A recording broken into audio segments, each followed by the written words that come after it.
Paz do Senhor, meus irmãos.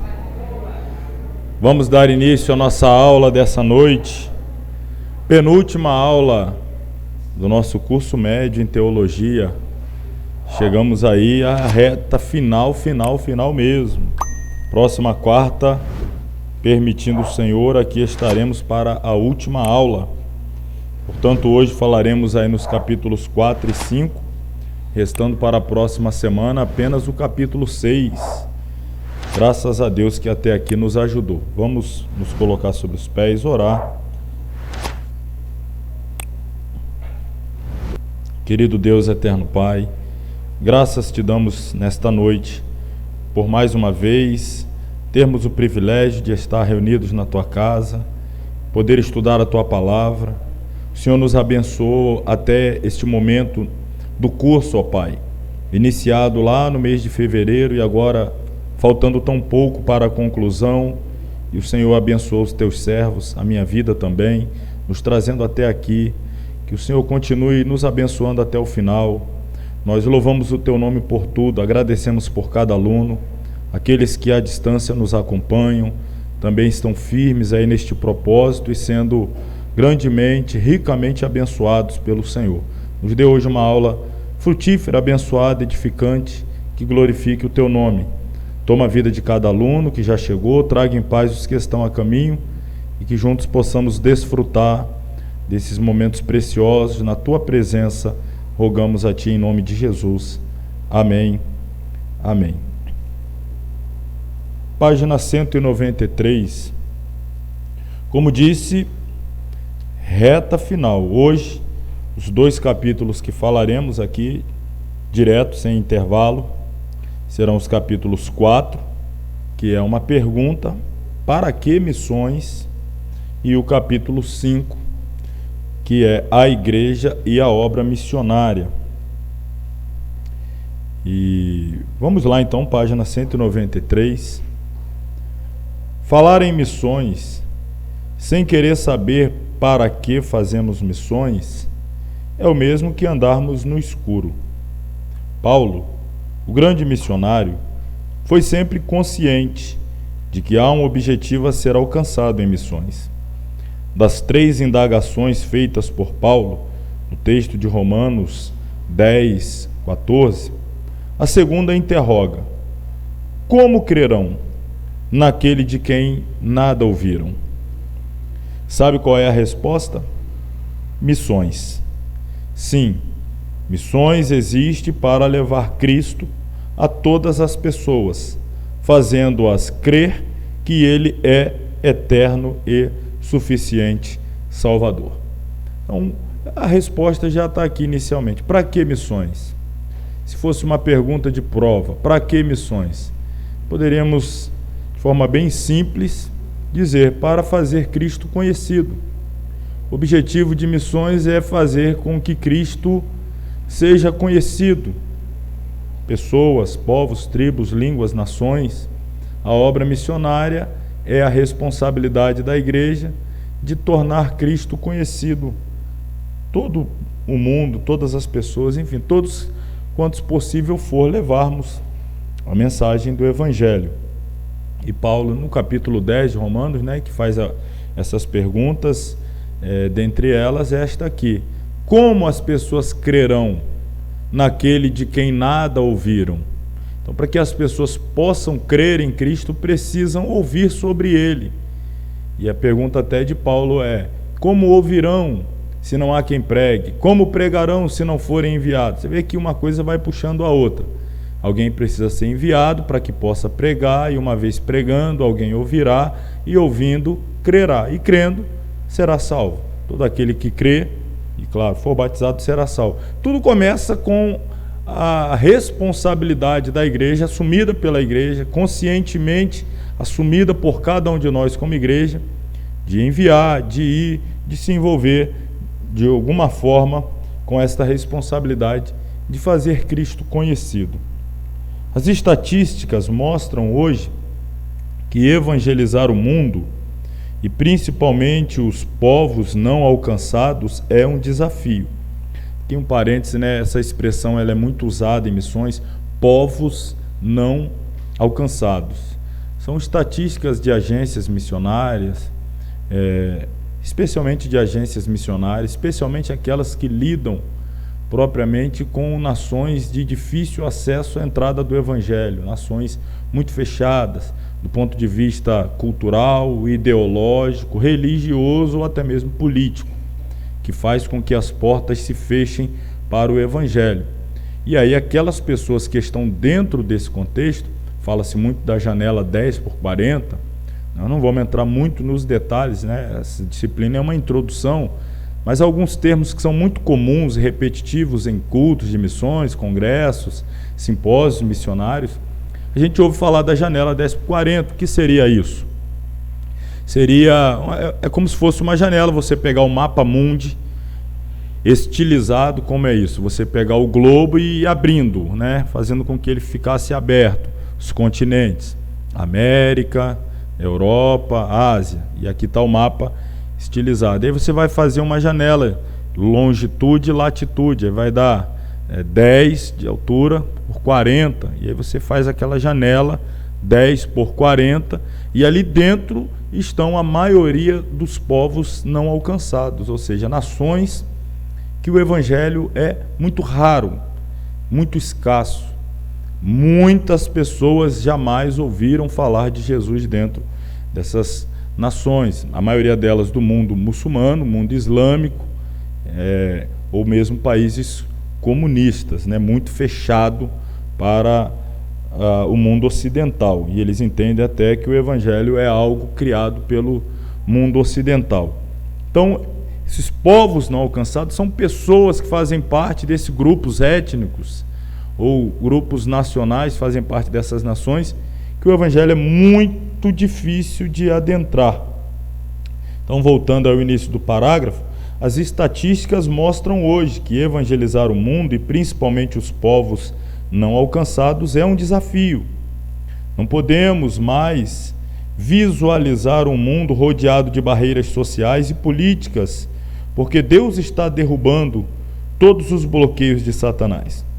O Evangelho precisa chegar às grandes cidades do mundo, como Tóquio, Bombaim, Calcutá, Cairo e outras que aparentemente estão fechadas para o Evangelho.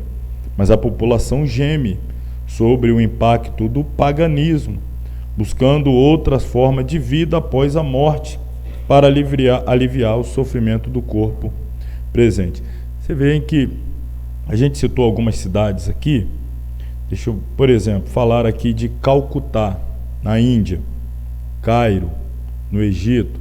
Calcutá, Índia, que inclusive a sua população, segundo estatísticas dos órgãos internacionais, dentro de poucos anos vai ultrapassar a quantidade de habitantes da China. A China é o país mais populoso, a Índia é o segundo país mais populoso, mas cresce muito mais do que a China hoje, pelo seu controle de natalidade, que a Índia não tem. Então, esse crescimento fará com que, muito em breve, a Índia tenha uma população maior do que a China. Estamos falando aí algo em torno de, pense bem, um país com 1.300.000.000 de pessoas. Aí você pega a China mais 1.200.000.000, só esses dois você já tem 2,5 bilhões de pessoas escravizado nas trevas. A China, pela questão política, o comunismo fechado, a ideologia que impede. Existe a igreja lá, mas estamos falando de uma população de 1.300.000.000, 200 milhões, e você vai ter uma quantidade de cristãos ali de 0,0 alguma coisa por cento, muito pequena, cheio de restrições, cheio de embargos, sanções, dificuldade. Ou seja, a igreja está ali, mas está oprimida, está com muita dificuldade. E a Índia, né, eu citei a China aqui porque estava falando da questão populacional, mas voltando aqui, essas duas cidades, Calcutá e Cairo. Cairo no Egito, o Egito já se trata de um país cuja cultura é islâmica. A nação, ela é uma nação regida pela religião islâmica, então estão aprisionados ali ao islamismo. Já a Índia, com essa população crescente, a ponto de ultrapassar a população chinesa, ela tem uma peculiaridade que a diferencia dessas outras nações. Na Índia, ao politeísmo, lá existem muitas religiões, inclusive o governo que existe lá hoje, ele tenta aplicar uma religião oficial, mas ele não consegue porque o país é muito grande, a população é muito grande, e eles possuem lá dentro muitas religiões. Quando eu falo muitas, irmão, quero dizer muitas, para você ter ideia. Segundo dados estatísticos de agências missionárias, são contabilizados como deuses na Índia, aproximadamente 8 milhões de deuses. 8 milhões de deuses. Mas como é que pode ter 8 milhões de deuses? A barata é Deus, o rato é Deus, o elefante é Deus, o rio Ganges é Deus, a árvore é Deus, tudo é Deus. Praticamente é o que nós chamamos de panteísmo. Panteísmo é tudo é Deus. Eles tratam tudo isso como divino, como seres divinos, dentro das suas múltiplas religiões. Tem algumas outras imagens, outras misturas de homem com animais, seres místicos e tal. Enfim, ou seja, você tem um país caracterizado por esse panteísmo, que facilmente se rende a qualquer coisa que se lhe apresenta como Deus. A barata é Deus, ok, a barata é Deus.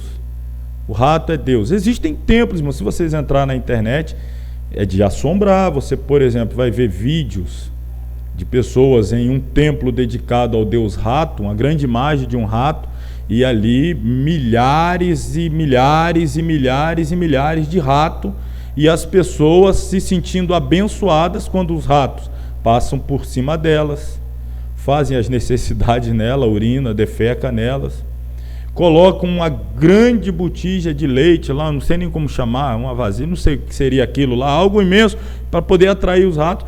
Não, os filhos morrem de fome sem ter o que comer, mas tem que dar lá para o Deus rato. E você vê o nível de prisão, de aprisionamento. A cultura faz isso, as religiões fazem isso.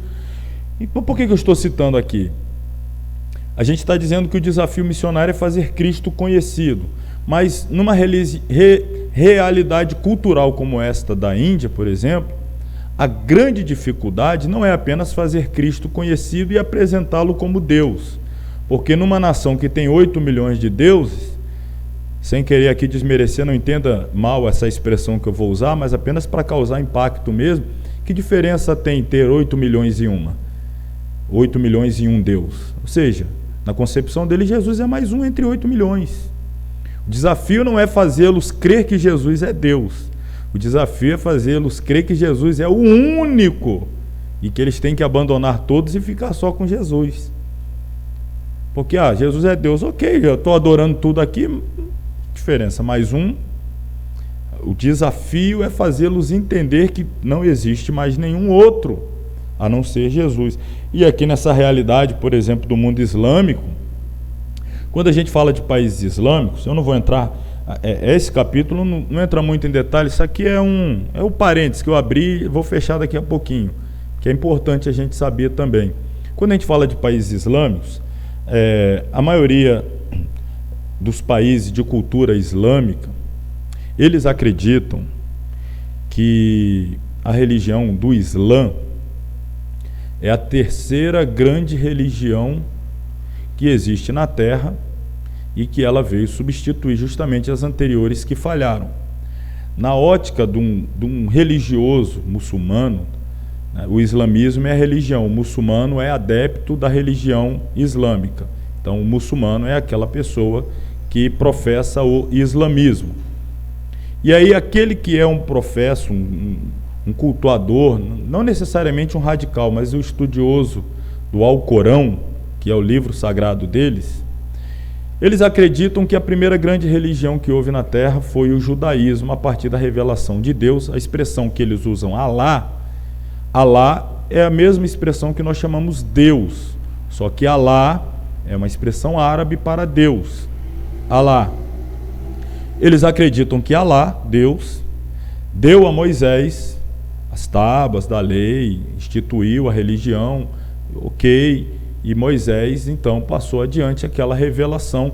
Porém, os judeus, o judaísmo se corrompeu. Deus então deu uma nova revelação a partir de um outro grande profeta, que teria sido Jesus, um outro grande profeta. Moisés foi um grande profeta, estabeleceu o judaísmo que falhou. Alá enviou um outro grande profeta, Jesus Cristo, que estabeleceu o cristianismo, que na concepção deles falhou. Alá então enviou o terceiro e maior de todos os profetas. Qual o nome dele? Maomé. Então esse seria o grande profeta, maior do que Jesus, maior do que Moisés, que estabeleceu o islamismo, que é uma religião, segundo eles, mais pura, mais íntegra, que não se corrompeu. E aí, então, na mentalidade deles, é por isso que chama de jihad, a guerra santa, eles precisam lutar contra as religiões anteriores que foram profanadas, ou melhor, que entraram pelo caminho da apostasia. É por isso que eles lutam contra países cristãos e países de religião judaica, porque eles defendem, na teoria deles, religiões que, na verdade, não cumpriram o papel que Alá determinou, pelo contrário, corromperam. E aí eles se tornam inimigos da religião verdadeira, que é o islamismo. Então perceba, irmão, não é fácil você ser recebido por um muçulmano que tem em você a figura de alguém, para você tentar entender. Mas olha, o hiato é muito maior do que isso que eu vou lhe dizer. Na mente de um muçulmano é muito mais grave do que isso. Mas só para você tentar, mais ou menos, palidamente entender. É alguém que saiu do catolicismo, veio para o evangelho, e de repente alguém lá da religião católica tentar converter essa pessoa de volta para o catolicismo. Imagina como você receberia alguém lá querendo tirar você do cristianismo, né, o evangélico, protestante, e trazer você de volta para o catolicismo. É essa a ideia que eles têm. Eles saíram do cristianismo porque apostatou, e eles estão em uma religião pura, voltar ao cristianismo seria um retorno, um regresso a uma religião falida, caída, deturpada. Então, só mesmo a iluminação do Espírito Santo agindo, atuando, operando, convencendo, porque é uma barreira muito grande. Então estamos falando aqui desses desafios que o mundo apresenta, que na nossa realidade de um país, a gente costumava chamar de livre, né? Mas até falar isso agora, um país livre, fica assim meio, sei lá. Brasil é um caso à parte, não dá nem para definir o que é o Brasil. Bom, não podemos ser indiferentes ao fato de apenas 7% de todos os missionários enviados ao mundo trabalharem entre hindus, falando aí justamente lá da Índia, budistas, aí a gente falaria, por exemplo, Japão, especialmente, budistas, e muçulmanos, aí esses países que a gente falou aqui, Indonésia também é um país, o seu território não é muito grande, a Indonésia, mas a população dela é gigantesca, maior inclusive do que o Brasil, e também figura entre os maiores países, quantitativamente falando, islâmicos, muçulmanos do mundo.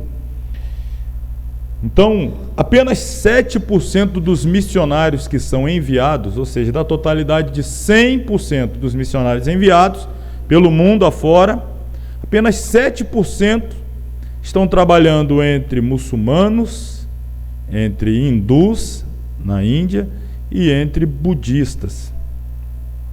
As estatísticas. E povos que representam 50% da população mundial. A maioria dos missionários são enviados a países já evangelizados. Para que fazer missões? Calcula-se que hoje menos da metade da população do globo terrestre já ouviu falar do Evangelho. Olha que estatística triste. Menos da metade da população mundial sequer ouviu falar do Evangelho. E a outra maioria absoluta representa cerca de 3,2 bilhões de pessoas. Estão envolvidas nas trevas espirituais. Quando a gente diz 50% não ouviu falar, não significa que os outros 50% são cristãos. Os outros 50% ouviram falar. Não é que a metade não é cristã e a outra metade é cristão. Nós temos uma metade que jamais ouviu falar, e da outra metade que já ouviu falar, dessa outra metade, uma pequena parcela é cristã. Essa é a realidade. Por isso aqui, já estamos respondendo. Para que missões? Olha aí, olha esses números. Olha a responsabilidade que pesa sobre os nossos ombros. Olha a ordem de Jesus e olha a realidade com que nos deparamos. Não estamos tratando apenas aqui de estatística, nós estamos falando dos números, mas por trás desses números são pessoas, são almas, são vidas, que todos os dias morrem sem jamais sequer ter ouvido falar de Jesus, sequer ter ouvido falar da mensagem da salvação. O continente africano, a África é o continente que mais cresce na aceitação do Evangelho. Porém, suas práticas pagãs continuam arraigadas ao povo. O sincretismo é um grande problema em muitas áreas. Um real arrependimento de pecado e das obras das trevas está faltando a muitos cristãos africanos, ou melhor, em muitos cristãos africanos, com medo das feitiçarias dos espíritos. No continente africano, eu vou correr o risco aqui de errar, mas se eu errar, porque eu estou tirando de cabeça aqui, mas devo errar aí, não por muito. Se eu não me engano, são 43 países do continente africano. Isso é algo próximo disso aí, 43 países. Tem gente que às vezes quando a gente fala da África imagina ser um país. A África é um continente, nesse continente existem 43 países que são muito diferentes entre si, Basta a gente entender que foi um continente colonizado por vários países diferentes da Europa. Nós temos alguns países na África que foram colonizados por portugueses. Então, que chega lá, você vai falar a língua portuguesa. Moçambique, por exemplo, Angola, São Tomé e Príncipe, foram colônias portuguesas, falam português. Então, tem um pouco da cultura portuguesa. O catolicismo parece um pouco com o Brasil. Você tem países de colonização francesa, Argélia, não me recordo muitos aqui. Muitos também de colonização inglesa, Nigéria, por exemplo, falam inglês, e por aí vai. Você tem o continente, se você dividi-lo praticamente ao meio, no meio do continente tem o grande deserto do Saara, e aí então costuma-se dividir o continente na África subsaariana, que fica abaixo do Saara, e a África que está ao norte do Saara. A maioria dos países ao norte do Saara são países hoje islâmicos, muçulmanos. Então o desafio lá é Marrocos, Somália, citei um país da África aqui, o Egito, lá são muito muçulmanos. Nigéria, são países islâmicos, Níger, entre outros. Já no sul, você tem mais um sincretismo mesmo com religiões que aqui no Brasil, por exemplo, a gente chama algumas religiões de origem africana, de matiz africana. Você já sabe o que significa essas religiões, que tipo de culto, como é que os trabalhos que eles realizam, quem são as suas divindades. Então você tem um continente muito sincrético. Quando falamos de sincretismo, é uma mistura cultural, religiosa, que faz parte do DNA, da essência daquelas pessoas.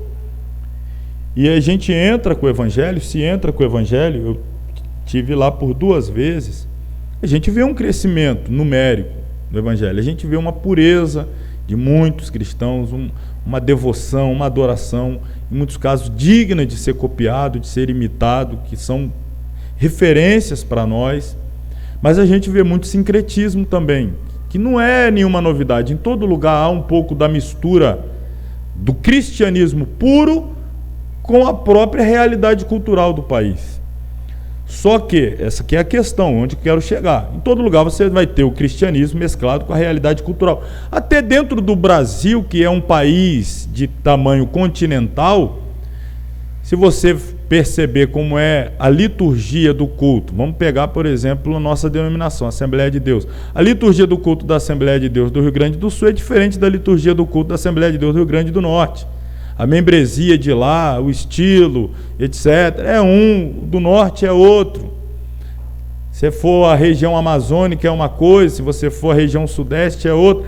Ou seja, a gente tem essa inferência cultural, até certo ponto não tem nenhum problema, essa realidade cultural, até certo ponto, tem nenhum problema dentro da prática da religião, que vai mexer com a liturgia, com a forma de culto, a organização do culto, sem problema.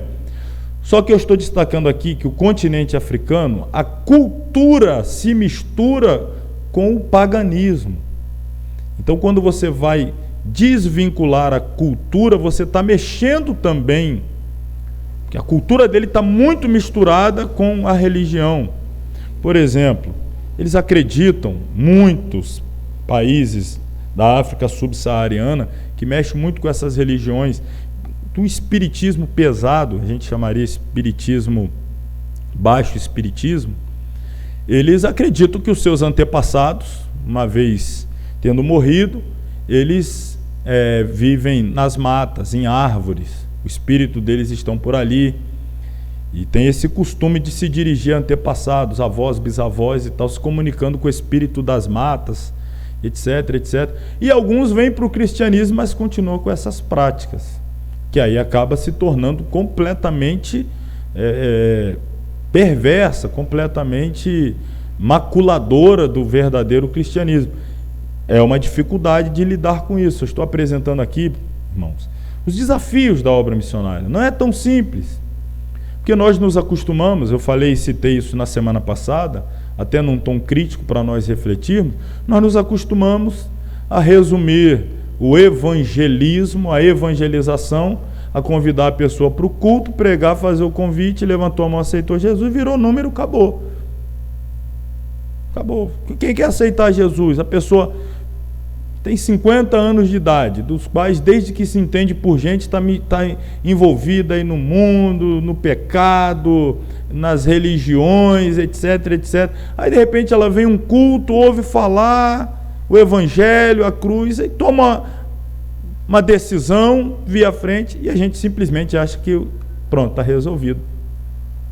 50 anos, 40 anos, 30 anos de sua identidade formada aí com essa mistura, simplesmente foi resolvido por uma mensagem de 40 minutos, acabou. Não, irmãos, aí é complicado o prosseguimento a partir daí adiante. E aí cada país tem o seu desafio que a gente está citando aqui, cada nação, o continente, ou realidades aqui de grandes esferas aí populacionais, janela 10/40, países islâmicos, país hindu, país budista, país de matiz africano, próprio continente, né, como um todo. Então, o sincretismo é um grande problema em muitas áreas. Um real arrependimento de pecado e das obras das trevas está faltando em muitos cristãos africanos, que continuam com medo de feitiçarias e dos espíritos. As verdades fundamentais do Evangelho precisam ser anunciadas, sob pena de chegarmos na presença do nosso Senhor com as mãos sujas de sangue da nossa geração. Somos responsáveis pelos que vivem em nossa cidade. Ou nós falamos de Cristo agora, ou um dia será muito tarde para os perdidos e para nós salvos. Se fizermos uma retrospectiva da obra missionária realizada nas últimas décadas, observaremos que a igreja contemporânea se preocupou em implantar o evangelho no mundo ocidental, esquecendo-se definitivamente do mundo oriental. Por esta razão, os povos esquecidos se multiplicaram, formando hoje mais da metade da população do mundo mergulhada nas trevas espirituais. Então há uma concentração de esforço, de investimento em países já evangelizados. E eu sei, irmãos, principalmente em preparar missionários, é muito difícil essa mudança cultural. Você sair de um país, de uma realidade, ter que ser inserido em uma outra realidade, com esse objetivo maior e mais nobre de levar o evangelho, mas a adaptação cultural, social, etc. é desafiadora, mas a igreja ela tem que vencer esses desafios. Nós precisamos vencer esses desafios para que o evangelho siga adiante, o Senhor Jesus siga sendo anunciado, as pessoas sigam tendo oportunidade. Nós não podemos garantir conversão, mas é nossa obrigação garantir a oportunidade de ouvir o Evangelho e a pessoa ter condição de tomar a sua decisão em relação ao Evangelho. Dentro da visão missionária de Jesus, a salvação destina-se a todas as gentes, de todos os povos da face da terra. Em todos os lugares da terra, o Evangelho deve ser pregado. Isto está provado em Mateus 28:19. Portanto, ide, ensinai todas as nações. Jesus disse: ide a todas as nações, ou o mesmo que ide ao Brasil, Japão, Coreia, Indonésia, África e todos os demais países. Salvação é uma dádiva oferecida independentemente da cor, raça, idioma e posição social. Além do texto bíblico já mencionado, Marcos 16:15 e Tito 2:11, também mostram o Evangelho é para todos, em todos os lugares. Utilizando Atos 1:8, Edson Queiroz, em seu livro A Igreja Local e Missões, dá-nos uma visão missionária global e estabelece 4 pontos estratégicos para se fazer missões. Lembrando o texto de Atos 1:8, de levar o Evangelho, receber poder do Espírito Santo para ser testemunho em Jerusalém, Judéia, Samaria, até os confins da terra. Então ele pega essas 4 localidades citadas e chama de pontos estratégicos. E aí, na interpretação dele, Jerusalém representa o trabalho missionário em nossos lares, vizinhança, escola, faculdade, trabalho, etc. E este campo é um campo muito vasto. Todos podem ser missionários em Jerusalém. Todos podem evangelizar na sua casa, na sua vizinhança, no seu ambiente de trabalho, na escola, por onde ele passa, no seu ambiente de interação social. Então, em Jerusalém, todos podem ser missionários. Judéia, na aplicação do missiólogo Edson Queiroz, representa a área de trabalho, ou seja, sendo realizada nas vilas, outros bairros próximos. Este campo parece sem nenhuma importância, porém, não há dúvidas de que é um excelente local para uma boa pescaria. Existem grandes bairros e vilas onde há milhares de pessoas precisando ouvir a mensagem do Evangelho. Em terceiro lugar viria Samaria. É o trabalho realizado em cidades mais distantes, no interior do país, o que se pode chamar de missões nacionais, adentrando aos rincões, aos lugares mais afastados do próprio país. E aí teríamos finalmente aí, confins da terra, o trabalho missionário realizado em todo o mundo, isto é, missões estrangeiras, também chamada de missões transculturais. Com a abertura nos países comunistas, marcado aí emblematicamente pela queda do Muro de Berlim, se não me engano, no ano de 89, com a abertura nos países comunistas, é de grande importância invadir esses países com missionários implantando igrejas, escolas bíblicas e realizando outros ministérios.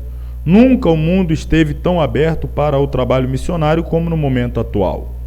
Não sabemos até quando durará tal abertura. Está na hora de obedecermos o ID de Jesus. Então, irmãos, está aí o desafio. A igreja precisa responder à ordenança de Jesus, não ao pedido, à ordem. A igreja precisa se colocar a levar o Evangelho, Jerusalém, Judéia, Samaria, até os confins da terra.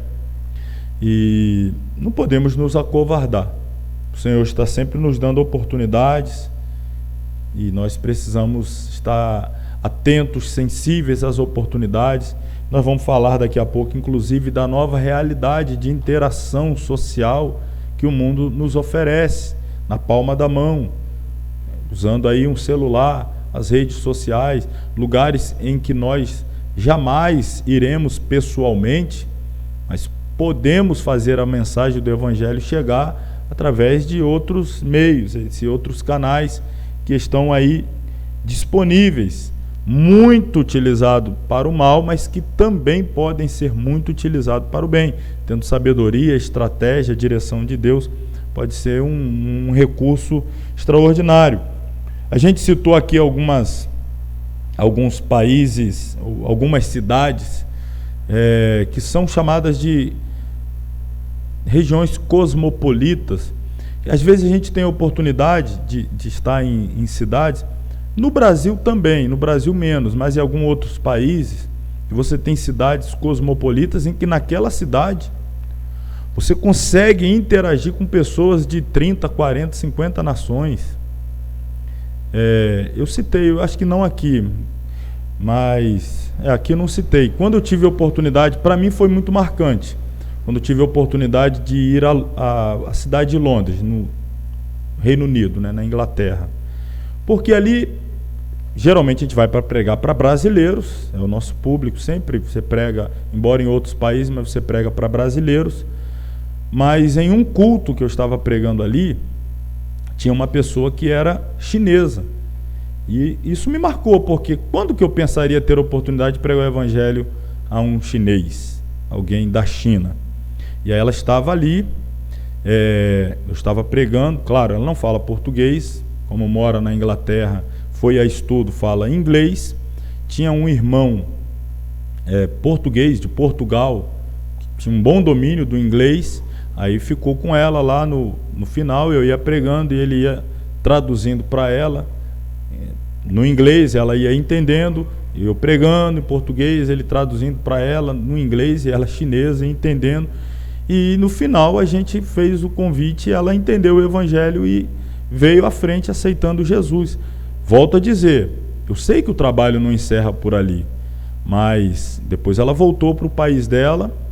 Pastor, eu tive contato com o pastor por mais algum tempo, ela era amiga de escola, de faculdade, na verdade, da filha do pastor, que a convidou para ir à igreja, e continuou fazendo um trabalho de discipulado com ela, e depois ela voltou para a China, continuaram tendo contato, o pastor ainda me deu alguns feedbacks, depois a gente não teve mais, mas são oportunidades.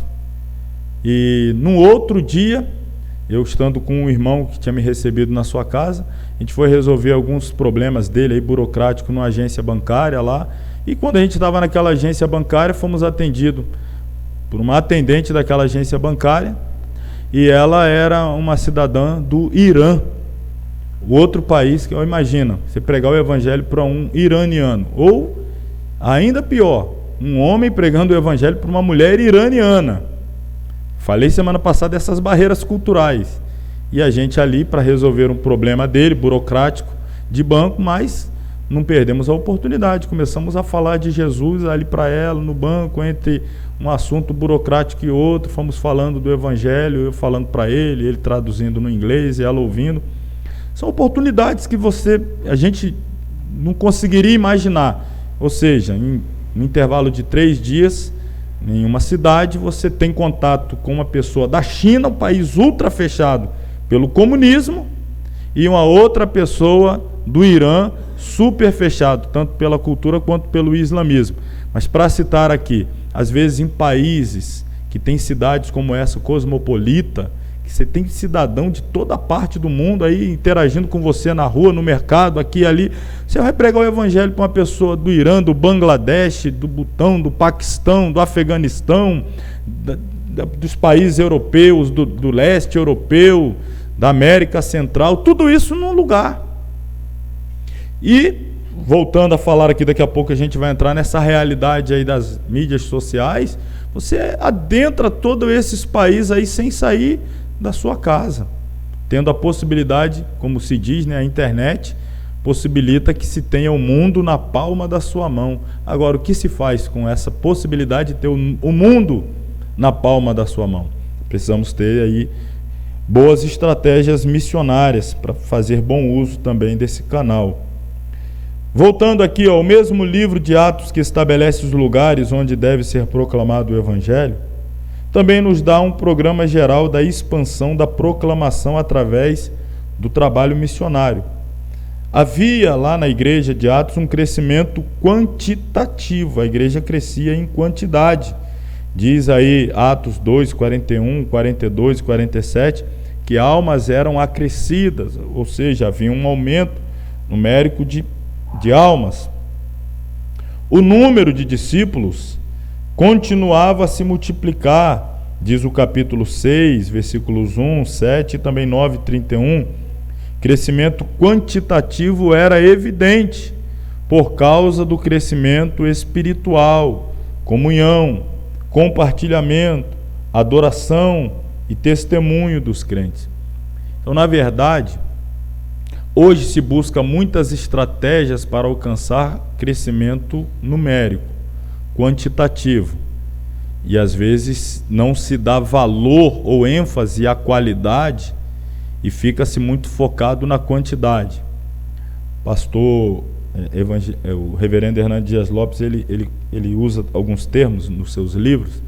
Ele chama isso de numerolatria, né? O pastor que sofre de numerolatria, ele é um adorador dos números, ele idolatra os números, ele é um aficionado pelos números, e em busca do crescimento numérico ele faz qualquer negócio, muda a liturgia do culto, pinta da cor que o povo quer, troca o altar por qualquer outra coisa mais atrativa, o jogo de luz, a programação, sempre buscando atrair pessoas, assemelhando cada vez mais a igreja ao mundo, para que as pessoas sintam-se cada vez mais à vontade para vir à igreja.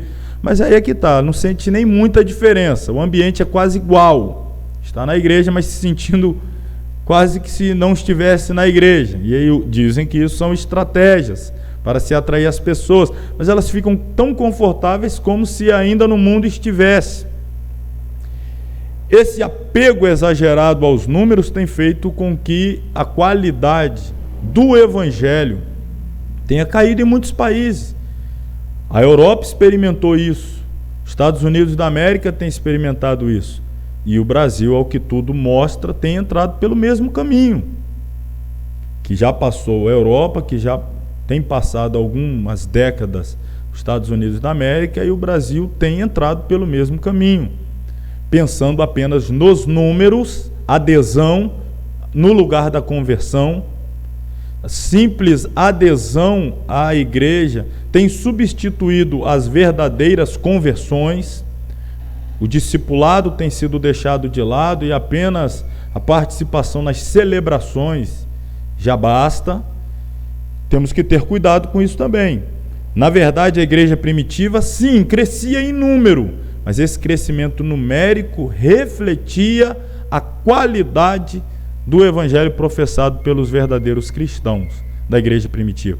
As pessoas eram atraídas pela qualidade de vida cristã que os membros da igreja primitiva desenvolviam. Então nós temos que tomar cuidado para não abrir mão da qualidade jamais. Além dos pontos estratégicos para se fazer missões, Atos 1:8 diz que o trabalho missionário deve ser feito ao mesmo tempo em cada um dos 4 lugares. O trabalho dos discípulos não deveria primeiro ser iniciado e completado em um lugar para depois partirem para outro. Isso às vezes é uma interpretação também equivocada que alguns pastores fazem. Não, quando a gente conseguir evangelizar toda Jerusalém, a gente parte para a Judéia. Depois que nós concluirmos todo o trabalho da Judéia, passaremos a pensar em Samaria. Não, a grande comissão, ela não lida com etapas, mas sim com simultaneidade. É o que a gente vai falar aqui, ó. Simultaneidade. A simultaneidade está expressa nas palavras tanto em como em até os. Quando diz assim, pregar em Jerusalém, tanto na Judéia quanto em Samaria e até os confins da terra. Isso dá a ideia de simultaneidade.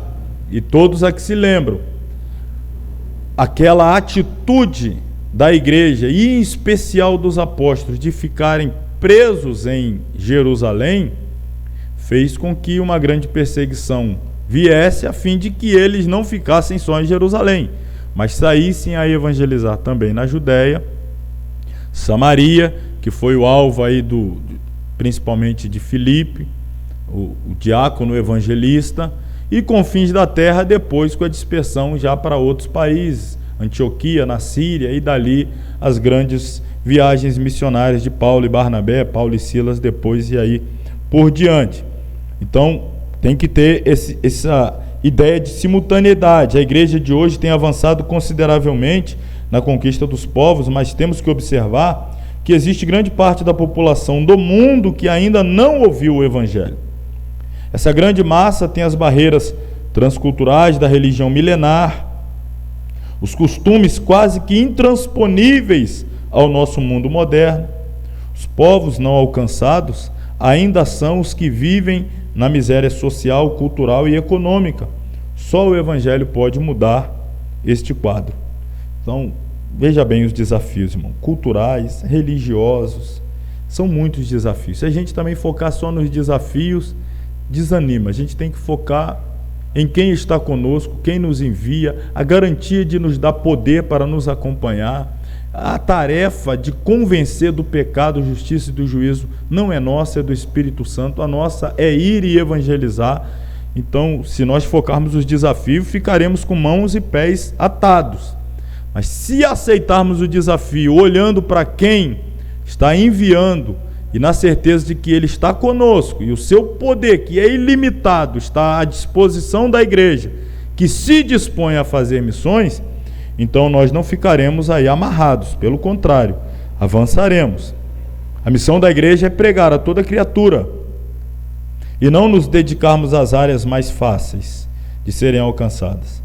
Estamos fazendo missões nos lugares viáveis, e com isso muitos já ouviram o evangelho muitas vezes, enquanto outros nunca ouviram falar de Jesus. Devemos fazer missões nos preocupando com o ID de Jesus, abrangendo o mundo e não apenas os lugares mais perto e mais fáceis de nós. Algumas barreiras políticas religiosas já têm sido desfeitas pelo Senhor. Já citamos aqui o leste europeu, que antes sofria com a doutrina do comunismo, hoje está aberto, não totalmente, mas visto no que era o comunismo no seu auge, principalmente lá na União das Repúblicas Socialistas Soviéticas, o URSS, aqueles países fechados mesmo, visto que era no auge da Guerra Fria, hoje a igreja está tendo oportunidade, mas sem entrar aqui no mérito ideológico político, mas percebemos aí que há um movimento mundial para a retomada desse sistema. E se isso acontecer, as portas que hoje estão fechadas, que hoje estão abertas, amanhã podem estar fechadas. Não seria o caso da igreja estar esperando a porta se fechar para ter a desculpa pronta de não ir porque a porta se fechou? Que na verdade não aproveitou a oportunidade em que ela está aberta? Para refletirmos também, mas hoje ainda temos aí uma certa, não vou dizer uma total, seria uma leivosia dizer que está totalmente aberta, mas temos uma certa liberdade. Por quanto tempo irá durar? Não sabemos precisar. Hoje está aberto, e as adoções de missionários nesta área pouco alcançada estão se tornando uma realidade. Basta ler aí os livros do recém-falecido irmão André, por exemplo, o livro dele, Contrabandista de Deus. Olha que termo, né? Até assusta. O contrabandista de Deus. Os irmãos já ouviram falar do irmão André, né? Que se chamava, gostava de ser chamado só assim, irmão André. Foi um dos maiores missionários neste mundo fechado aqui do comunismo. Fundador da missão Portas Abertas. Talvez todos já ouviram falar da missão Portas Abertas. O irmão André. Ele ficou conhecido como contrabandista de Deus porque ele contrabandeava a Bíblia. A expressão contrabandear significa você levar algo que seja proibido ou de forma proibida para um lugar, a perdão da redundância, que é proibido. Ou seja, no mundo comunista, socialista, era proibido, terminantemente proibido, que as pessoas tivessem acesso à Bíblia. Na mentalidade comunista, a Bíblia era um livro subversivo, era um livro que as pessoas não podiam ter acesso, não podiam ter contato com esse tipo de literatura. porque, na verdade, fazer com que a sociedade se revoltasse contra o Estado. O Estado era o verdadeiro Deus, e assim deveria ser tido. Essa cultura comunista. E o contrabandista de Deus levava a Bíblia. Se você lê o livro, irmão, tem cada caso, ele entrando em alguns países dessa época, década de 80, 90, ainda antes da queda do Muro de Berlim, quando era totalmente fechado, alguns milagres que ele conta, ele indo atravessando alguns países à fronteira com porta-mala do carro, aqueles carros antigos lá, daquele mundo fechado lá, aqueles carros dos anos 60, 50, aqueles carros lotado, o porta-mala de Bíblia, e às vezes separado pelas polícias desses regimes totalitários, e aí quando chegava lá para fazer a revista, ele colocado de lado, e eles iam revistar o carro lá, e o homem ficava de canto em oração, só esperando eles perceberem que o carro estava cheio de Bíblia, e simplesmente, irmão, simples assim, como 1 mais 1 é 2, fuzilá-lo ali sem a menor cerimônia. E os devidos processos legais, onde fica? E o direito ao contraditório? Isso é piada, irmão. Isso é conversa, isso existe lá. Resolve ali mesmo. Está tentando colocar por terra o regime. Não, é um inimigo do Estado. Qual é a pena? A pena de morte. Aplica logo aí, acabou. Vai gastar dinheiro do Estado com processo? Não, resolve isso aí. Irmão, ele conta no livro lá, e os camaradas olhavam lá e via outra coisa no carro. Para onde você vai com esse tanto de laranja? Que laranja? As porta-malas aí lotadas de laranja. Você está indo para onde com isso? Cheio de Bíblia. Vai embora. E eu saí assim, sem... Como é que pode? Os homens abriu ali e viu. Isso acontece ainda hoje, irmão, é claro. Dentro da nossa realidade, que não acredita quase mais em nada, em anjo, em milagre, em nada, mas pessoas que estão dispostas a morrer pelo Evangelho, esse tipo de coisa acontece, botando a sua vida em risco. Hoje a gente, em muitos lugares, não precisa correr tanto risco, e talvez essa facilidade, né, tenha trazido algum comodismo aí à igreja. Existem ainda, neste início de terceiro milênio, deuses desconhecidos que são adorados, ocupando o lugar do verdadeiro Senhor, por desconhecimento do Evangelho. O apóstolo Paulo se deparou com esta realidade quando encontrou entre os atenienses essa adoração ao inexistente. Está lá em Atos 17, 23. Olha a que nível que chega a idolatria que Paulo viu. Paulo chega lá no Areópago, né, naquela grande praça em Atenas, aí tinha lá um altar ao Deus, e você sabe que o panteão, a mitologia grega, não chegava tanto quanto é a Índia, mas lá tinha o Deus do mar, o Poseidon, tinha o Deus da nuvem, o Deus do vento, o Deus da guerra, o Deus da morte, o Deus do sonho, o Deus do não sei o que, o Deus do não sei o que. Aí altar para tudo que era Deus. E tinha lá um altar, e esse altar é para quem? Isso aí para o Deus desconhecido. Deve ter algum outro que a gente não conhece, pelo sim, pelo não, a gente adora ele também. Você chega ao nível de idolatria. Tantos deuses e um altar até para o Deus desconhecido. Está escrito lá, esse altar aqui é para o Deus desconhecido. E aí Paulo, usando a sabedoria do Espírito, esse Deus que vocês não conhecem é esse aí que eu vim apresentar. E aí então leva o Evangelho. Então essa realidade já existia de cativeiros religiosos já desde os tempos bíblicos.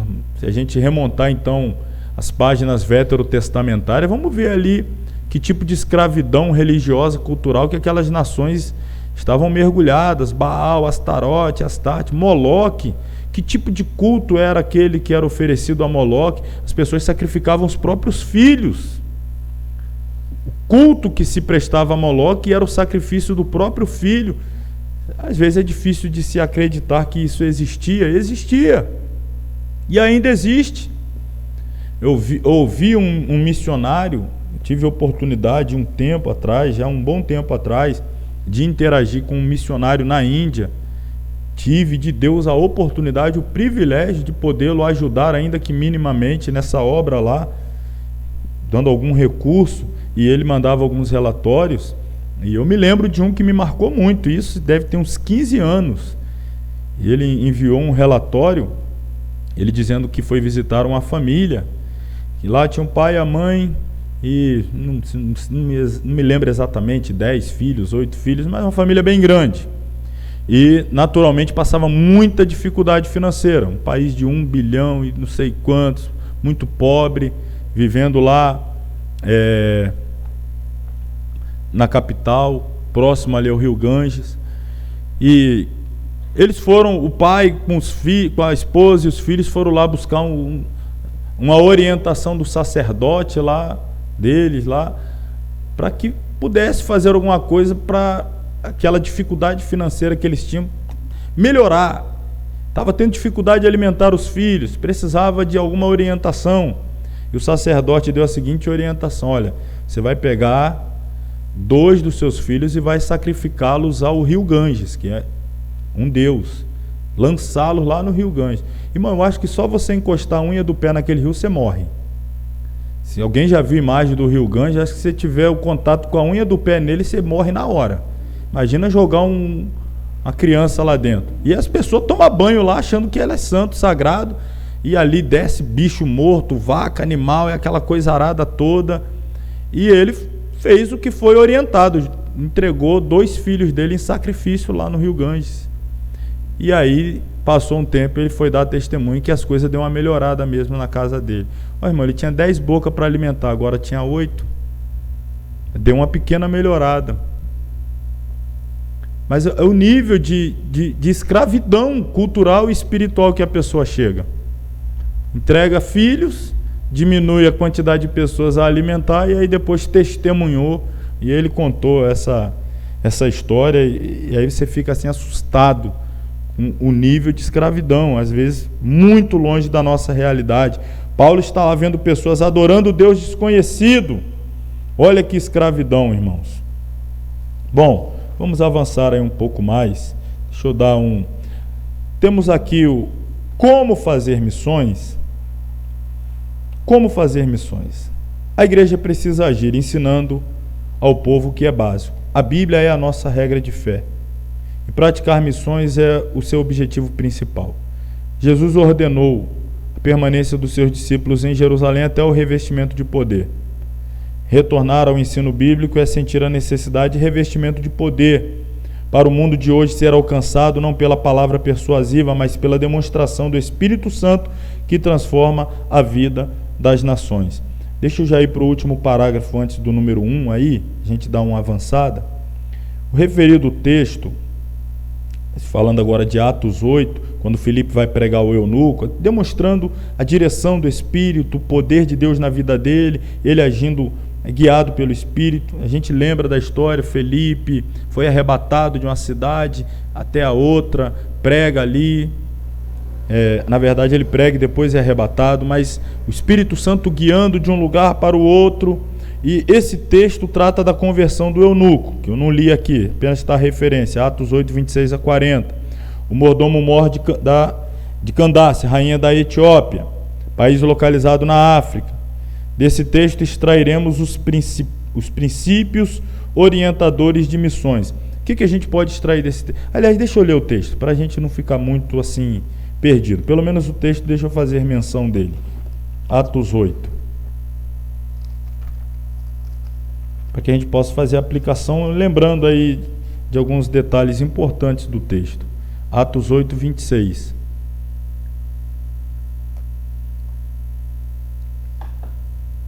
E o anjo do Senhor falou a Filipe, dizendo: levanta-te e vai para a banda do sul, ao caminho que desce de Jerusalém para Gaza, que está deserto. Interessante. A cidade onde Filipe estava pregando, ali em Samaria, muitas multidões estavam se convertendo, ou seja, ele é o pregador de multidões, e agora o anjo está dizendo a ele assim: se levanta, vai para a banda do sul, ao caminho que desce de Jerusalém para Gaza, vai para um lugar deserto, sai do meio da multidão e vai lá para o lugar deserto. 27, levantou-se e foi, e eis que um homem etíope, eunuco, mordomo mor de Candace, rainha dos etíopes, o qual era superintendente de todos os seus tesouros e tinha ido a Jerusalém para adoração, regressava e assentado no seu carro lia o profeta Isaías.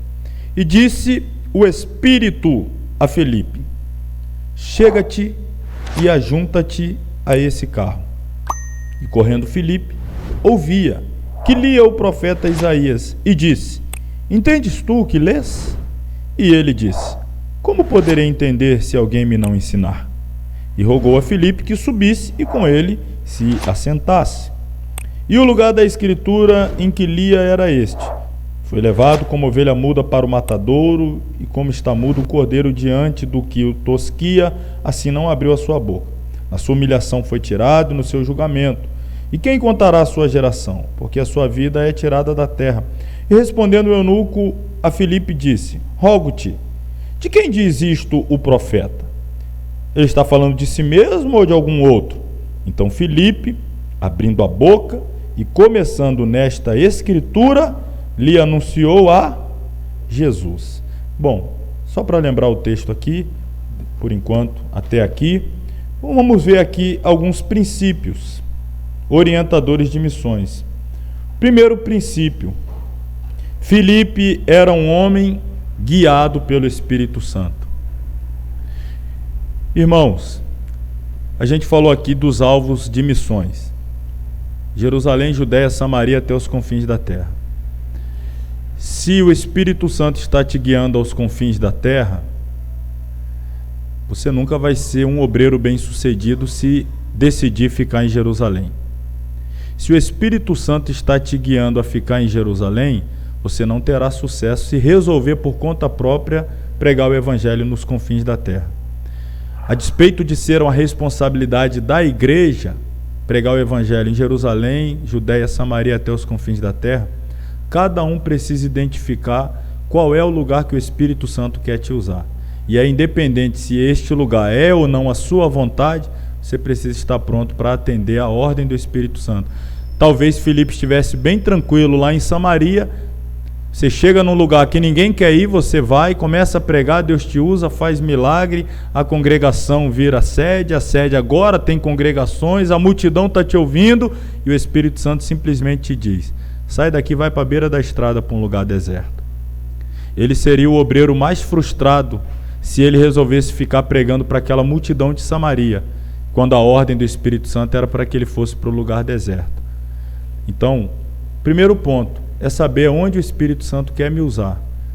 E você está pronto a atender o ID do Espírito Santo. Pode ser, a gente falou de muitos desafios, e às vezes a gente sai daqui: não, Senhor, eu quero ir para um desses lugares. E de repente não é para onde o Espírito Santo quer me levar, te levar.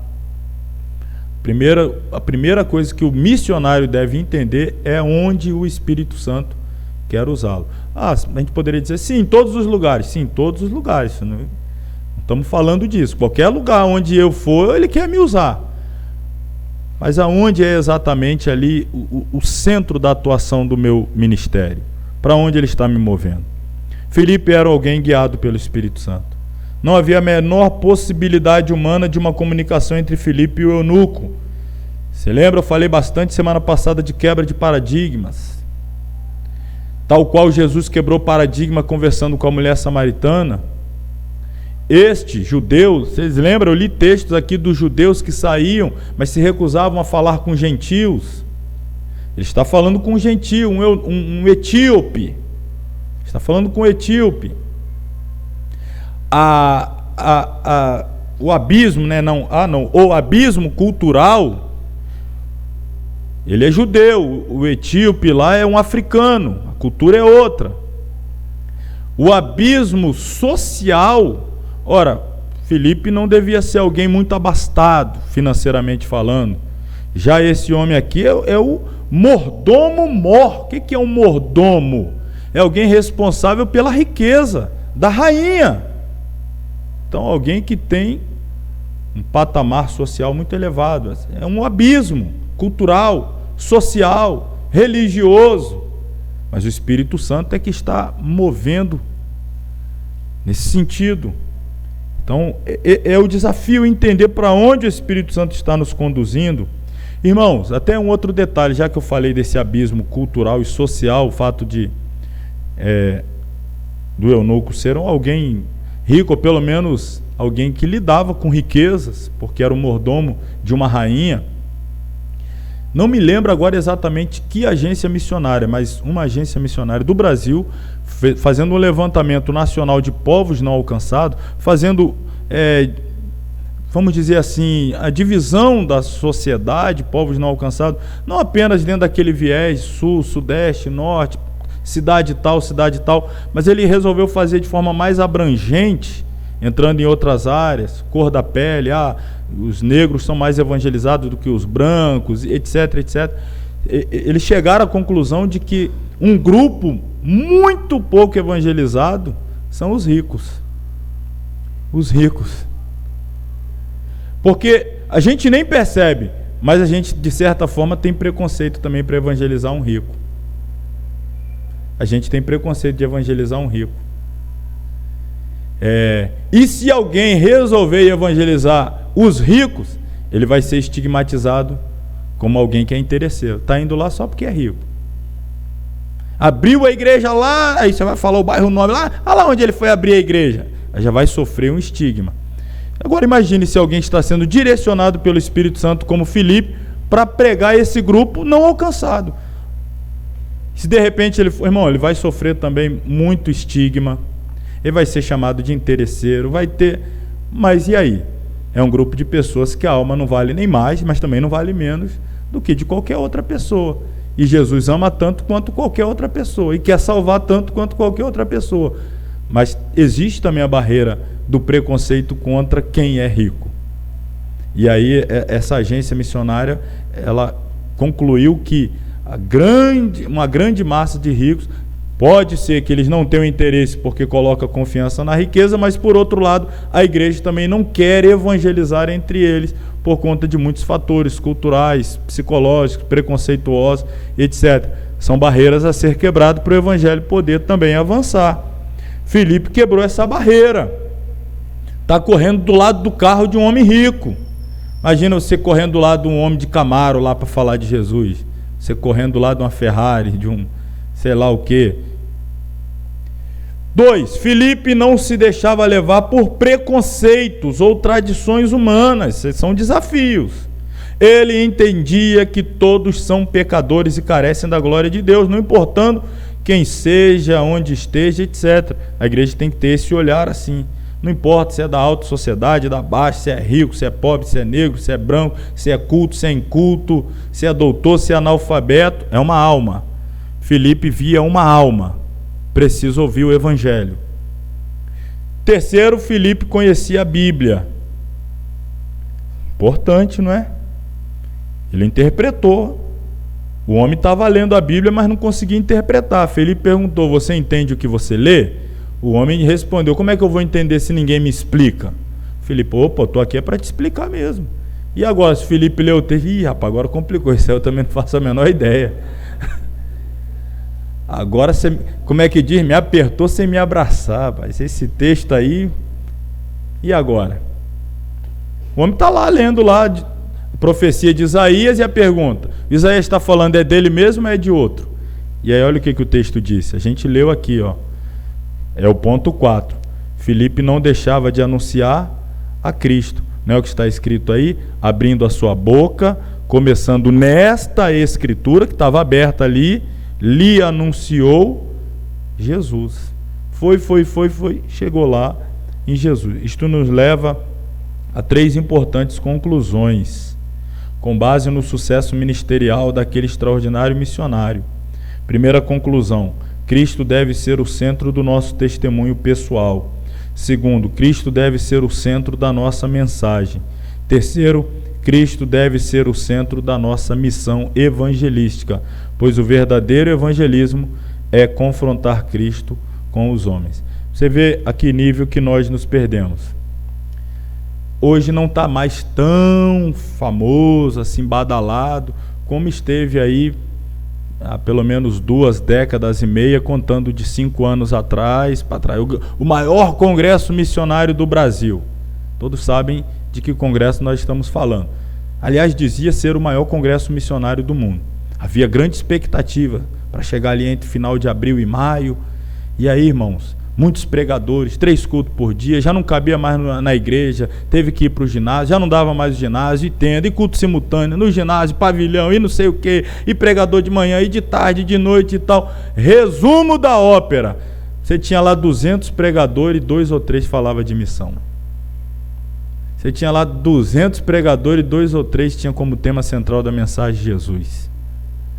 Era uma troca de farpa, era um jogando indireta para o outro, e aquele movimento de massa, e papapá, ppp.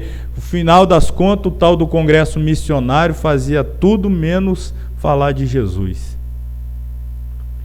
E às vezes a gente vê isso, né? Vamos fazer uma cruzada evangelística, vai para o meio da rua, e aluga um palanque e tal, e o camarada vai pregar de Deus vai te honrar, Deus vai te exaltar, Deus vai isso, e toma posse e receba, só não fala de Jesus. Aí vamos ouvir o conjunto cantar, e o conjunto canta lá que dá vitória, seu inimigo vai ver, e você isso, e você só não fala de... Irmão, eu queria que isso aqui fosse brincadeira minha, que vocês sabem que de vez em quando eu gosto de brincar, mas não é brincadeira. Não é brincadeira. Olha aí, a gente se perdeu. Quando se perde o foco, aí fica difícil. Em quinto lugar, para a gente voltar aqui, o tempo nosso é curto. Filipe tinha um alvo definido. Qual era o alvo dele? Conduzir almas a Cristo. No caso aqui, o eunuco. Tinha outro objetivo: quero levar almas a Cristo. Ser guiado pelo Espírito Santo, não se deixa levar por preconceitos ou tradições humanas, conhece a Bíblia, não deixa de anunciar a Cristo, tem um alvo definido. São princípios orientadores do trabalho missionário. Para realizar missões, além de aplicar princípios, é preciso haver a prática, o que a gente já conhece, orar, contribuir e ir, mas na hora que vai tem que ir com objetivo, fazer o trabalho com objetivo. E às vezes a gente se perde nesses pontos aqui. Quem deve fazer missões? Quem será? A Bíblia nos ensina que é da igreja a responsabilidade primária de executar a obra missionária. Essa responsabilidade, ao mesmo tempo que é coletiva, também é individual. A coletiva é a igreja, como reunião ou assembleia dos salvos, e a individual, cada crente como membro integrante da igreja. Vamos estudar alguns aspectos deste assunto apenas para podermos ter a visão geral e inicial de missões, que é o propósito aqui dessa nossa apostila, desse material aqui, né? Apenas introdutório. Em Atos dos Apóstolos encontramos as primeiras igrejas cumprindo a responsabilidade de executar a obra missionária. Uma amostra disso está no capítulo 13, né? A primeira viagem missionária. O texto de Atos 13 nos conta que a igreja em Antioquia separou e enviou a Saulo e Barnabé para a obra missionária. A igreja é a verdadeira agência missionária, responsável pelo envio e coordenação de qualquer projeto missionário. Falei disso semana passada, retomo esse ponto aqui, ó. O ir não deve ser independente do enviar. Se alguém vai, por trás dele deve ter uma igreja que o enviou. De vez em quando a gente se depara com alguns aí que são missionários de igreja nenhuma, enviado por ninguém, indo não sei para onde, fazendo não sei o quê. É forte, né? Aí se você questionar, já está na ponta da língua. É mistério. Minha vida é mistério, não tenta entender não. Eu fui no monte, Deus disse que eu sou missionário, meu pastor não atendeu minha chamada, eu me desliguei, estou aí. Não tem nenhuma base bíblica para esse tipo de coisa, mas às vezes a gente vê isso daí. Hoje muitos querem fazer a obra missionária, a revelia da igreja, mas só a igreja tem a autoridade divina para enviar. A igreja não pode deixar de exercer essa autoridade de enviar. A pessoa precisa ter uma retaguarda espiritual, pessoas que a sustentam espiritualmente, emocionalmente, financeiramente. Precisa ter essa base, esse aparato. Olha, irmãos, Paulo, quando se converteu, o Senhor Jesus o salvou, no dia do seu encontro com Jesus, ali naquele momento Jesus disse: você vai saber o quanto importa padecer pelo meu nome, eu vou te enviar a reis, falou ali, mas até ele ir pela primeira vez, isso levou aproximadamente 13 a 14 anos. A igreja de Jerusalém não entendeu o chamado de Saulo. E aí, é só bater no peito e dizer, Jesus falou comigo, se vocês não querem entender, eu vou. Não, foi lá para a cidade natal dele e ficou aguardando lá. Quase 10 anos depois, quando começa o crescimento da igreja lá na Síria, e os apóstolos que não querem ir ver o trabalho na Síria, porque vocês sabem, não queria sair de Jerusalém, mandou Barnabé lá para a Síria, Antioquia.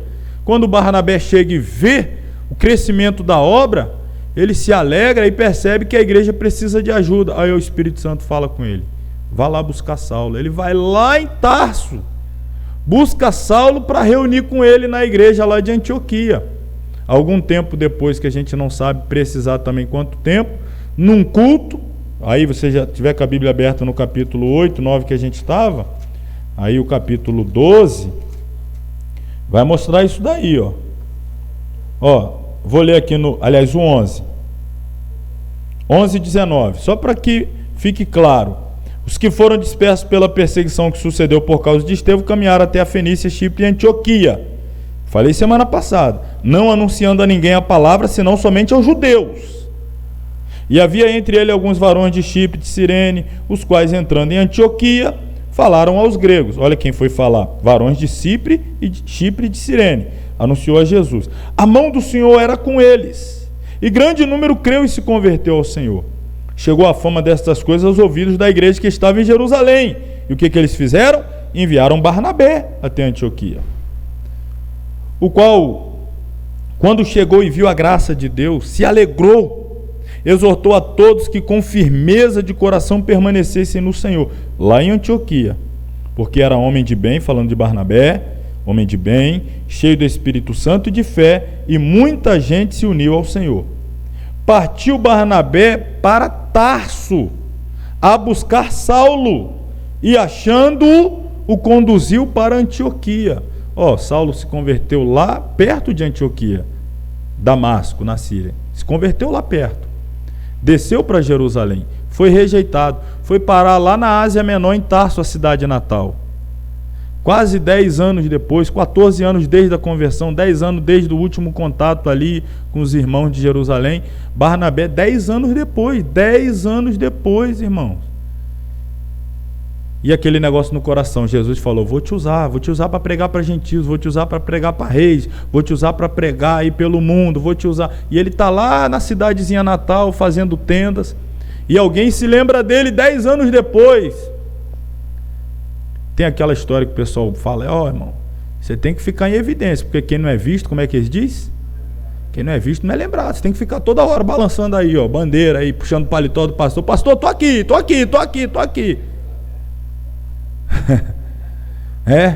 Dia 1º de janeiro, agendas abertas de 2023, dia 2 de janeiro, irmão, as agendas continuam abertas, hein? Dia 3, irmão, você não leu meu post ontem não, a agenda está aberta. Fica até o 31 de dezembro postando que a agenda está aberta. Brincadeiras à parte, lá está Saulo. Jesus o está vendo e a promessa não foi anulada. Barnabé se lembrou 10 anos. Rapaz, aquele varão lá que 10 anos atrás, acho que ele é a pessoa ideal para esse trabalho aqui. Foi lá buscar ele. Levou para Antioquia. E aí, versículo 26, sucedeu que todo um ano se reuniram naquela igreja, ensinaram muita gente, e olha o nível do ensinamento. Aquele povo cresceu tanto na graça, cresceu tanto em santidade, cresceu tanto em comunhão, que ali pela primeira vez foram os discípulos chamados de quê? O pessoal olhou, rapaz, esse povo aqui parece com Cristo, esse povo é igualzinho a Jesus. Pela primeira vez ali em Antioquia, não foi em Jerusalém, não foi na Judéia, foi lá em Antioquia que nasceu o título de cristão. Aquele povo estava sendo ensinado por Barnabé, por Saulo. Aí a gente passa o capítulo 12, quando a gente chega ao capítulo 13, versículo 1, diz assim: a igreja que estava em Antioquia havia alguns profetas e doutores, a saber, Barnabé, Simeão, chamado Níger, Lúcio, Cirineu, Manaém, que foram criados com Herodes, o tetrarca, e Saulo. Primeiro da lista, Barnabé, o último da lista, Saulo. Versículo 2, servindo eles ao Senhor, jejuando, disse, quem vai falar na igreja? Disse o Espírito Santo: apartai-me a Barnabé e a Saulo para a obra que os tenho chamado. Apartai-me, separa, pega esses 2 homens, coloque eles de lado, envia ele para a obra que eu tenho chamado na vida deles. Passou 1 ano, 5, 10, 12, 14, mas a obra, o chamado, continuou. Muitos não entenderam. Paulo ficou um tempo de preparo, um tempo lá de isolamento, um tempo de anonimato. Quando ele vem ensinando, porque depois ele vai sair, ele precisa ter muita bagagem. Ele vai ser perseguido, ele vai ser humilhado, ele precisava de muita estrutura. Não é aceitar Jesus num dia e no outro pegar a credencial de missionário, comprar a maleta, tal da maleta 007, né? Pegar o terno comprado aí no brechó, aos pressa e tal, e parte pelo mundo afora. Na primeira dificuldade vem envergonhando a igreja, volta para trás. Saulo ficou muito tempo se preparando, se qualificando, estudando. Quando ele começa a ensinar, ele forma pessoas com um nível tão elevado de qualidade moral e espiritual que quem olha de fora começa a chamá-lo de cristão. Olha aí o nível de preparo que ele tem. Aí agora o Espírito Santo fala, agora libera esses homens aí. Libera esses homens. Interessante também que muitas vezes, em algumas igrejas, eu tive passando em algumas, que geralmente eles mandam para a missão aquele obreiro que é problemático na igreja, o pastor quer se livrar dele, né? Na época eleitoral teve um vídeo que circulou aí de um pastor que estava ameaçando um obreiro que se não apoiasse o candidato dele, ia mandar ele para o Nepal. Vocês viram esse vídeo aí? Ó, se você não apoiar lá o candidato lá, estamos precisando de obreiro lá no Nepal, hein? Olha como é que é a visão missionária, como é que funciona. A direção, como é que é do Espírito Santo. Você está vendo que o Espírito Santo está nessa coisa aí, né? Tá, o Espírito Santo tem que estar nessas palavras dele aí, né? Se você não apoiar o candidato e ele não ganhar, você vai sair de lá, você vai parar lá. Você sabe onde que é o Nepal? Onde fica lá o Himalaia, o pico mais alto do mundo lá, fica lá, irmão. Lá como é que é o Monte Everest lá? Imagina pregar para aquela turma lá, os mongols, a Mongólia ali perto. Se o candidato não ganhar, o candidato ganhou, está até tentando aí se reeleger presidente da Câmara. Mas não quero falar quem é, não. Vamos lá. Vamos lá, voltar para o texto aqui. Então, irmãos, última parte aqui, ó. Para as Assembleias de Deus, para as igrejas das Assembleias de Deus, em todo o Brasil, foram elaboradas diretrizes com o objetivo de fazer com que o trabalho missionário seja realizado conforme o padrão bíblico. As diretrizes dizem que as igrejas. Isso aqui consta a Sename, né, a Secretaria Nacional de Missões, o órgão ligado à Convenção Geral das Assembleias de Deus. Lá eles têm essas normas aqui. Em razão do tempo eu vou me furtar de falar, mas vocês podem ler. Isso aqui seria tipo protocolos a serem seguidos pelas igrejas, no preparo do missionário, no seu credenciamento, qual é a responsabilidade da igreja, qual é a tarefa do missionário. Ou seja, isso aqui está registrado, seria como que um estatuto da Sename. Tá? E eu recomendo que os irmãos deem uma olhada depois. Vamos avançar, falar aí no capítulo 5, a igreja e a obra missionária.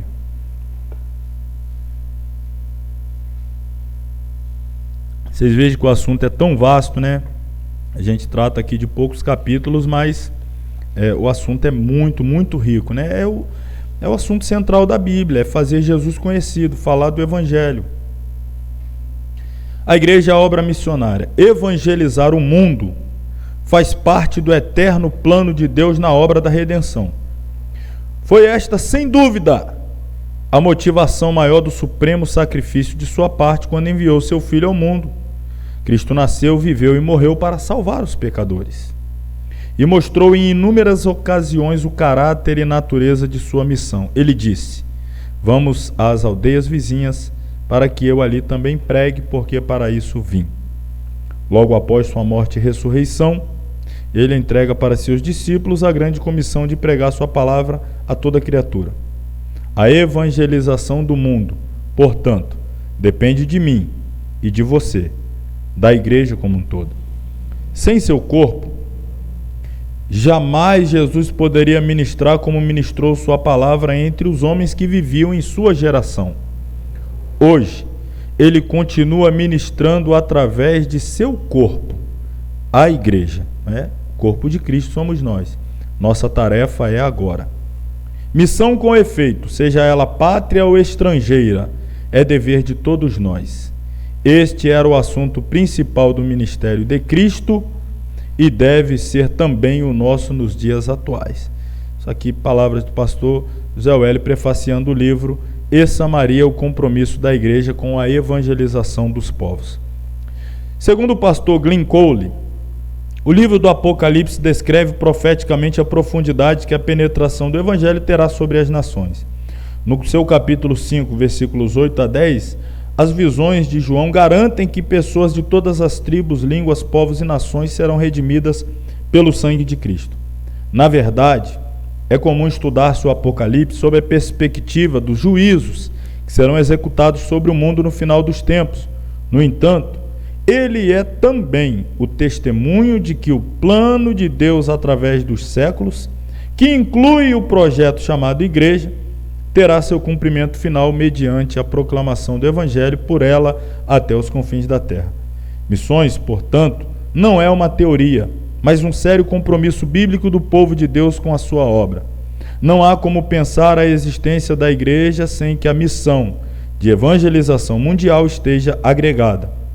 Desassociar uma da outra é absolutamente impossível, pois aqui está a razão para que a igreja tenha sido projetada na mente de Deus e tornada realidade entre os homens. A evangelização é uma tarefa imperativa, intransferível e impostergável. Ou seja, é uma ordem de Jesus. Não podemos transferir, falei semana passada, não dá para transferir a responsabilidade a agências missionárias. E impostergável, não dá para ficar postergando, colocando para depois, perdendo tempo com trivialidades e deixando a tarefa missionária em segundo plano. Todos aqueles que são chamados do mundo por Deus são enviados de volta ao mundo como embaixadores das boas novas da salvação. E olha que frase forte essa final aqui no reverendo Hernandes Dias Lopes. A igreja é uma agência missionária ou um campo missionário. Aqueles que não evangelizam precisam o quê? Ser evangelizado. Se a igreja não sai para fazer missão, ela está precisando receber pessoas para pregar para ela. Ela não entendeu o evangelho, precisa ser evangelizada. Se ela não sai para evangelizar, é porque ela não entendeu a plenitude do evangelho. Então ela precisa ser evangelizada. Se ela não é uma agência missionária, ela é ainda um campo missionário. E já falecido há mais de uma década, né, o pastor fundador lá do projeto Desafio do Jovem, lá do Times Square Church, pastor David Wilkerson, veja, morreu há quase uma década aproximadamente. Mas ele já denunciava no seu tempo que a grande tragédia dos nossos dias é que nós precisamos evangelizar crentes. Já dizia isso. Às vezes a gente fica impedido de sair e pregar lá fora porque ainda tem muita gente precisando ser evangelizada aqui dentro.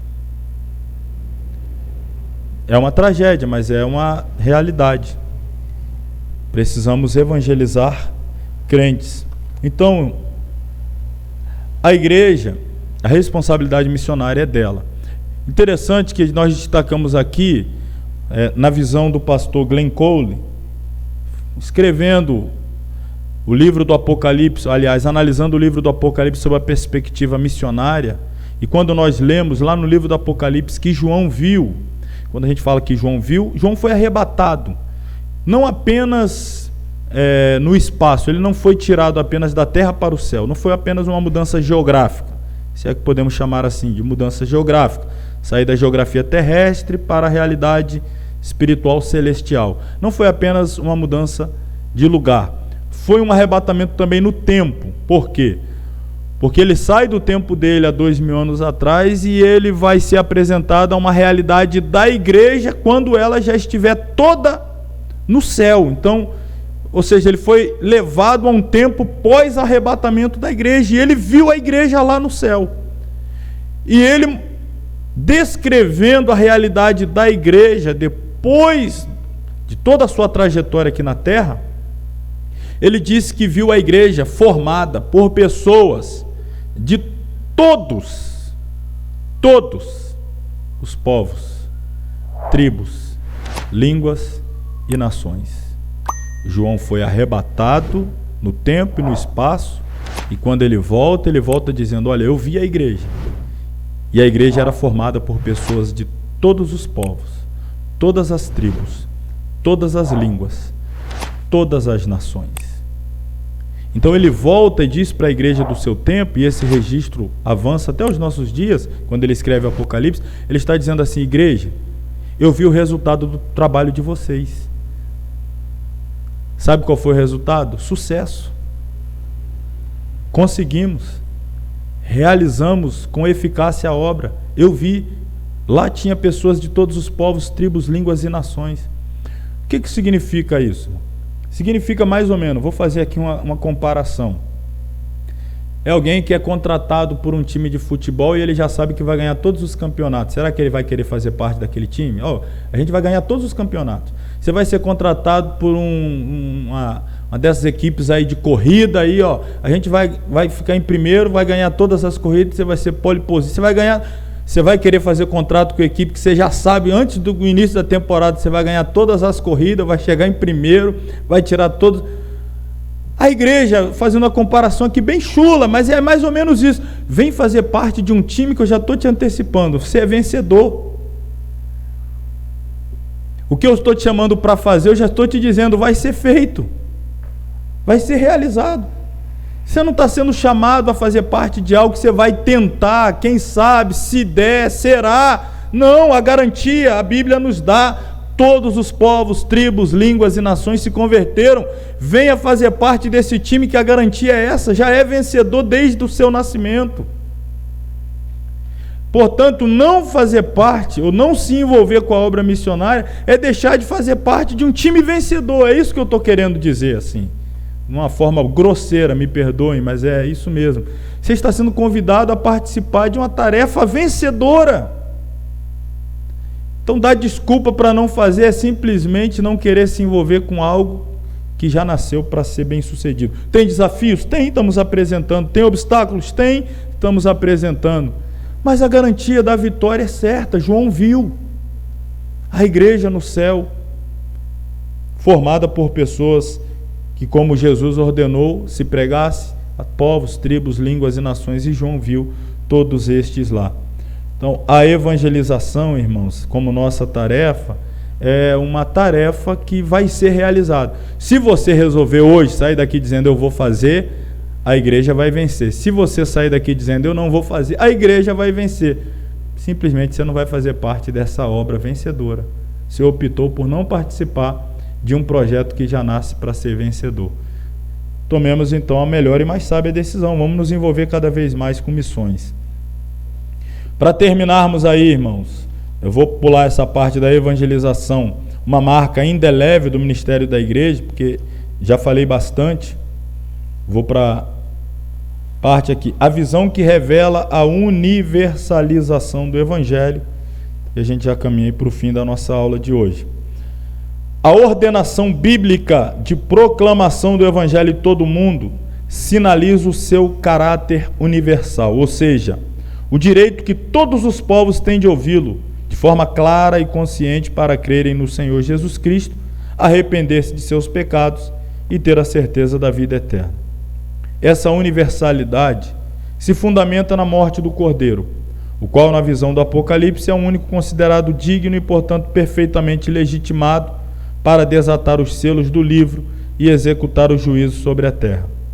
Por que tem ele autoridade para fazê-lo? Por causa da justiça de Deus revelada em sua morte para redimir o pecador antes de julgá-lo.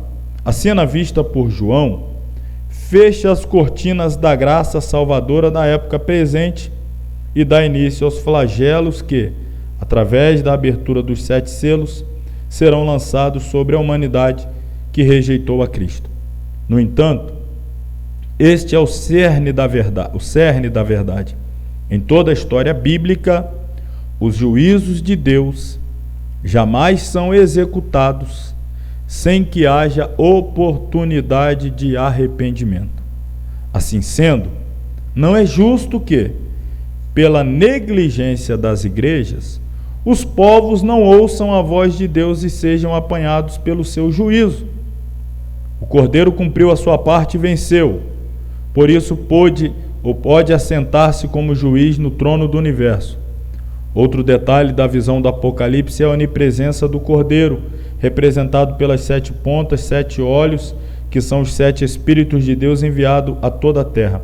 7 na numerologia bíblica é o símbolo de plenitude, e nesse caso denota a ideia de que os olhos do Senhor estão por toda parte, acompanhando passo a passo a ação da igreja na proclamação da mensagem do Evangelho. Ou seja, é uma obra vitoriosa, é uma obra abrangente, é uma obra que abarca os 4 quadrantes da terra, é uma obra que conta com a presença do Senhor Jesus. O poder dele está disponibilizado a todos aqueles que queiram se enganjar na sua obra. Quando, no próprio texto que trata da grande comissão, que diz, estes sinais seguirão, a palavra é própria, seguir, dá a ideia de que as pessoas saíram, e aí os sinais foram atrás. A igreja que manifesta o poder, os sinais, é a igreja que sai. Os sinais seguem, os sinais não vão na frente, vão atrás. Então a iniciativa de ir é nossa, e Jesus vem atrás com sinais, poder, prodígio, milagres, autenticando a mensagem. Nós vamos com a mensagem e o Senhor conosco, realizando sinais. Todo o poder, plenitude, o número 7 aqui que destaca a plenitude de presença, de poder. Irmãos, só cabe-nos agir, não é? A visão que revela o cumprimento da missão, eu já até disse aqui, sobre a terra, implica, a visão do Apocalipse implica em afirmar a dupla natureza da igreja. Primeiro, os anjos gostariam de ter assumido esta tarefa, mas coube ao povo de Deus a singular oportunidade de abrir as portas da salvação para os perdidos da terra. Nenhuma instituição desfruta deste privilégio, só a igreja. E em segundo lugar, trata-se de tarefa gigantesca alcançar cada tribo, língua, povo e nação em seu próprio meio cultural. Para executá-la, só há uma forma: mobilização total, prioridade absoluta. Nenhuma atividade, por mais importante que seja, poderá subtrair tempo e recursos dedicados à evangelização mundial. Agir deste modo é subtrair também as bênçãos de Deus sobre a igreja. Ou se quer, de fato, ouvir o clamor do mundo, ou então a igreja estará como os contemporâneos de Nimrod. Lembra lá da Torre de Babel? Como é que eles estavam? Construindo torres para juntar-se e alegrar-se à sua volta, esquecendo-se das almas que perecem nas últimas fronteiras do mundo. Dizer que faltam recursos é uma leivosia, uma leviandade. Por outro lado, a tecnologia hoje põe o mundo dentro de casa. Falei sobre isso. Assim sendo, resta apenas agir, e agir como? Rápido. Todavia, a visão de João traz uma boa notícia. Já vos antecipei também. A igreja não falhará. Ela cumprirá a sua missão, custe o que custar, nem que seja preciso vir o vento forte da perseguição para espalhar os seus membros pelo mundo. Impulsionada pelo Espírito Santo, a igreja começa a mover-se em todas as direções, para que o mundo todo saiba que Jesus Cristo é o Senhor, que se revela agora como Salvador, mas um dia ele assentar-se-á no trono do universo para julgar os vivos e os mortos. Se não for assim, a visão de João terá sido uma fraude, mas ela não é. Na verdade, a visão de João é a eterna e infalível palavra de Deus.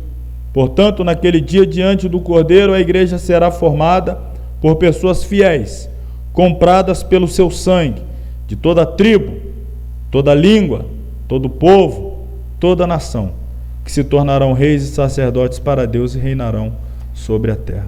A igreja é vitoriosa. que façamos parte dessa igreja, irmão, de alguma forma, de um jeito ou de outro, cumprindo a tarefa, quer seja Jerusalém, Samaria, Judéia, confim da terra, presencialmente, como estamos fazendo aqui, ó, estamos dando aula e pessoas estão sendo alcançadas em outras partes. Se tiver a oportunidade, faça o mesmo, leve o evangelho. Não sei pregar, compartilha. Você recebe uma mensagem de alguém, compartilha. Irmão, formas não faltam, basta haver engajamento e comprometimento, e o Senhor há de nos ajudar a cumprir a missão. Amém? Nós vamos orar para encerrar, e daqui a pouquinho eu dou aqui já uma palavra, lembrando que semana que vem é o encerramento do nosso curso, tendo ficado aí 2 páginas e meia do capítulo 6, que é o último, e a conclusão. Vamos nos colocar sobre os pés para orar e agradecer. Eu encerro a aula aqui, a videoaula, com a bênção apostólica, e vocês aguardem só para a gente dar mais uma última palavra.